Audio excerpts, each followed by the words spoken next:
Iran is now bracing for a potential US strike after Donald Trump warned that a fleet of 10 US warships he's sent to the region is ready to attack Iran with speed and violence if it doesn't come to the table for nuclear talks.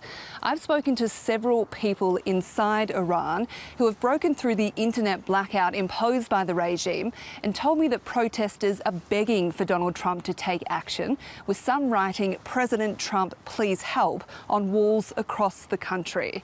One woman who was at the protests told me that she watched security forces shoot her friend in the leg. She said that President Trump is their only hope and Iranians need help to overthrow the Islamic regime, which has shown no mercy for its own people. Several organisations estimate the death toll from the Islamic regime's violent crackdown on protesters has exceeded 30,000.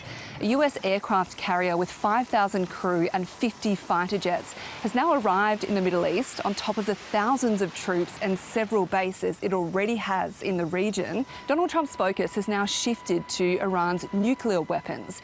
He's warned his force is ready to attack Iran if it doesn't agree to negotiate a new deal to curb its nuclear program. Security experts say an attack could be imminent. I think that the tempo of the buildup and the scale of it suggests that a military strike of some nature is highly likely. Whether that's going to be a sustained campaign or whether it's a one-off, high visibility strike against a high value target, I think that's going to that's the variable that we'll be watching.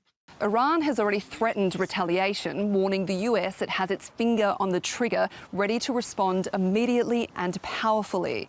The EU has designated the Islamic Revolutionary Guard Corps a terrorist organisation, which is something Australia did back in November. But here it's all about de-escalation. Even Russia is urging restraint from both sides. And several of Donald Trump's allies in the Middle East have warned him not to attack Iran over fears that it could spark a broader conflict as the region braces for what could come next.